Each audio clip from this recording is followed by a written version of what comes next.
Monday morning brought sad news that Bill Walton had died at the age of 81 after a battle with cancer.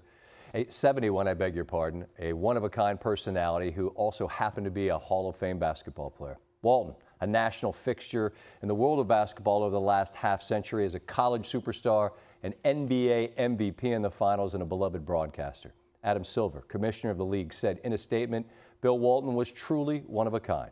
As a cherished member of the NBA family for 50 years, Bill will be deeply missed by all who came to know and love him. Prior to the tip-off of Game 4 in Indianapolis, the Pacers and Celtics paid tribute by holding a moment of silence for the two-time NBA champion. Walton's former teammate in Boston, now Pacers head coach Rick Carlisle, among those taking part on the floor. Among the many tributes that poured in during the day, this from fellow UCLA Bruin legend and Hall of Famer Kareem Abdul-Jabbar. Today I had to say goodbye to a great friend that I will always miss. On the court, Bill was a fierce player, but off the court he wasn't happy unless he did everything he could to make everyone around him happy. He was the best of us. Michael Wilbon now with a closer look at the life and career of Bill Walton. What's your name in there? Take a bite out of it while it's lit. While it's lit? Say, oh, I'm kidding. Let me get out of your shot here, guys. Great to see you, Snoop. National Popcorn Day, please. Party on. Let's go. While some folks marched to the beat of their own drum, Bill Walton had not only his own percussion section, but a full orchestra as well. That sun comes up every day, and my approach, what can I do to make things better for as many people as possible? Growing up in San Diego in a household where sports were an afterthought, Walton fell in love with basketball at an early age. Being a very shy young man and very reserved, sports gave me an outlet, a place where I could run around and yell and scream and not be chastised. But sports was always something that, with enthusiasm and emotion, I could let my personality out and be very free on the basketball court. The 6'11" center moved up the California coast to UCLA, where he would play for the great John Wooden and the Bruins dynasty of the 1970s. When Coach Wooden actually started calling and coming around, that was a dream come true. Because from the first time I ever saw UCLA play basketball to everything I ever knew about John Wooden, I knew that's what I wanted to do. From his sophomore through senior seasons, Walton was named College Player of the Year 3 times, led the Bruins to a historic 88-game winning streak, and won 2 national championships. Bill Walton has now made, and get this, 21 out of 22 field goal attempts tonight.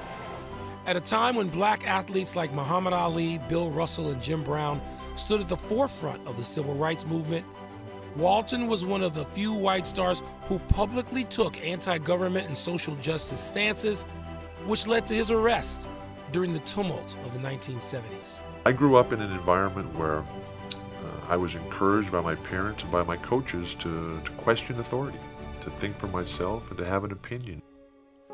The Portland Trail Blazers selected him first overall in the 1974 draft, but chronic foot injuries would limit the first 3 seasons he played. Once he recovered, Walton led them to their only NBA championship in 1977, where he was named Finals MVP. They've gone wild in Portland, a world championship for the Blazers. Walton won league MVP honors in 1978, but the following season he demanded a trade after losing trust in the Blazers front office for how they managed his and other players' injuries. He set out the entire 1979 season in part to protest and signed with the Clippers a year later. My decision to leave the Portland Trail Blazers was the toughest decision I've ever had to make in my life, because that was my team and I loved those guys. But the breakdown in trust in what makes a team work had been so complete. The Clippers traded Walton to the Celtics, where he won Sixth Man of the Year in 1985-86, becoming an integral part of the great Celtics team that beat the Rockets in the NBA Finals. Walton retired in 1990 and moved into broadcasting. He worked for CBS, NBC, ABC, and ESPN.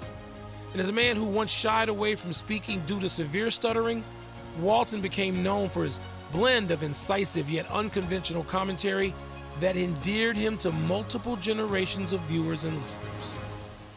Nature of the Wildcats coming right in there, claws flailing. We're going to pound on that drum all day long. You're Dave, right? Kerwin Roach with a free throw. Bill is taking his shirt off. I'm not into being remembered. I learned from yesterday. I dream about tomorrow. But I try to make today my masterpiece. Try my best to be better, to do better, and to do more. I'm the luckiest guy in the world.